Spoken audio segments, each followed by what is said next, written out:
What's going on, everybody? We're just going to get right into this. Bipartisan crypto bills pass U.S. House of Representatives again. The Blockchain Innovation Act and parts of the Digital Taxonomy Act were included in the broader Consumer Safety Technology Act. The House of Representatives passed two crypto bills on Tuesday evening. The CSTA, sponsored by directs the Consumer Product Safety Commission to establish a pilot program to explore use cases for artificial intelligence in commerce.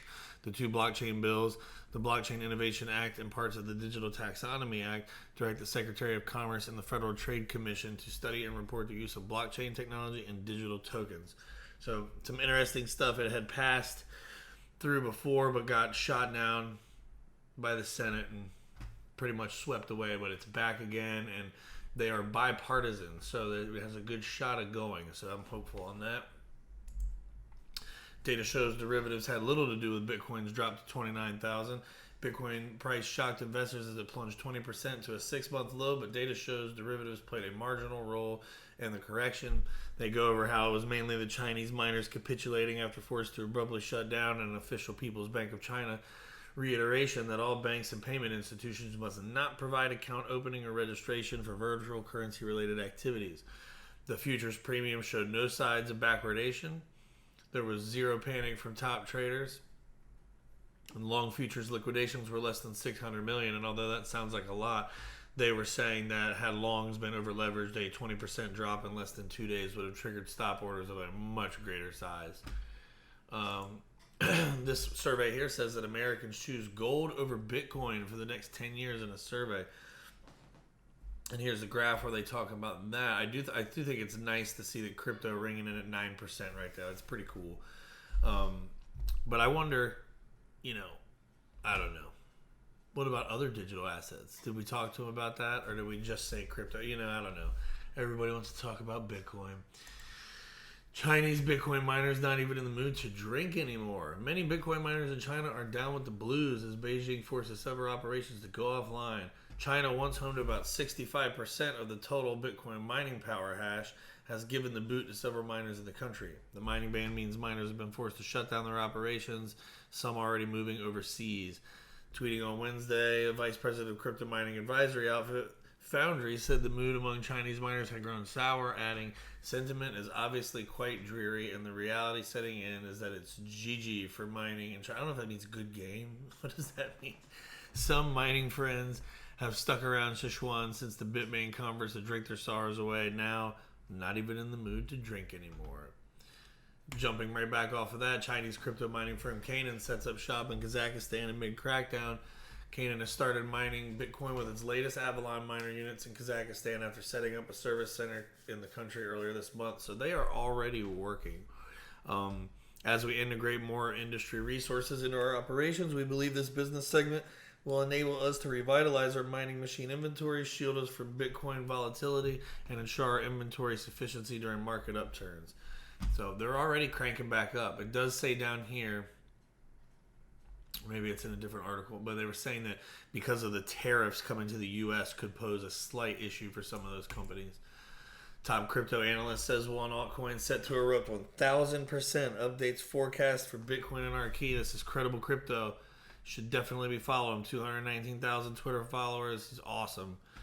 When I talk about bear markets, I generally consider those periods of prolonged price depreciation across the board after a completed major impulse. Our major impulse hasn't completed yet in this case. I don't consider every correction in the midst of a macro bull market as a bear market.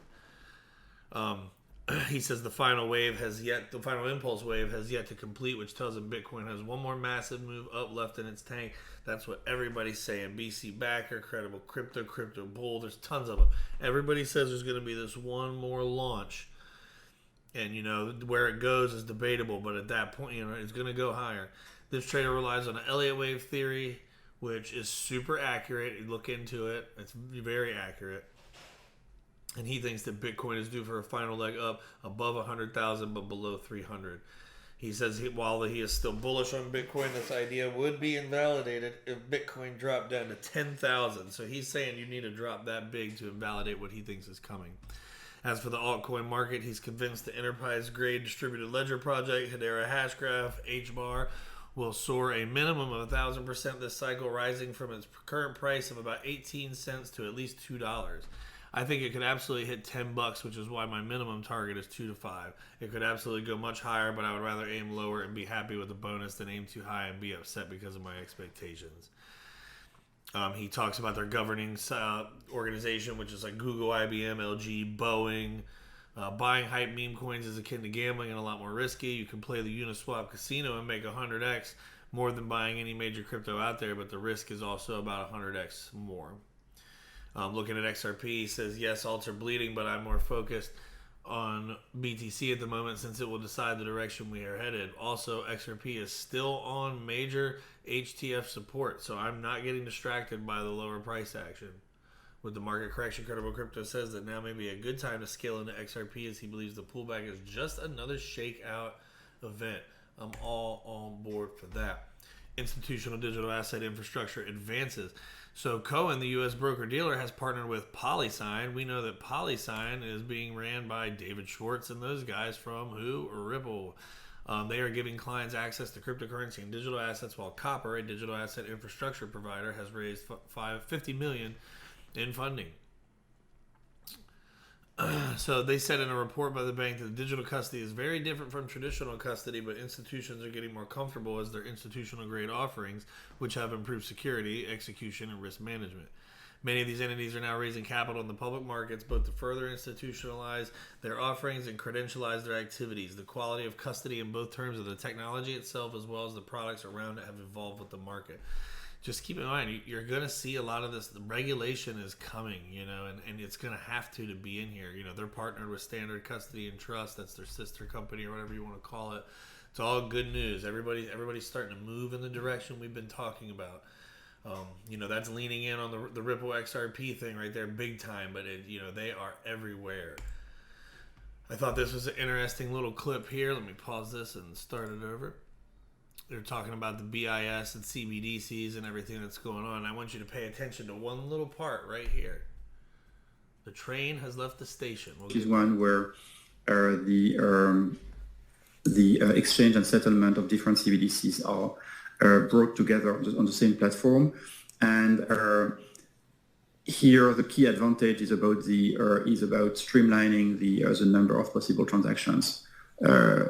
If you have a large number of CBDCs in the global economy, then you have an even larger number of possible transactions between different couples of CBDCs.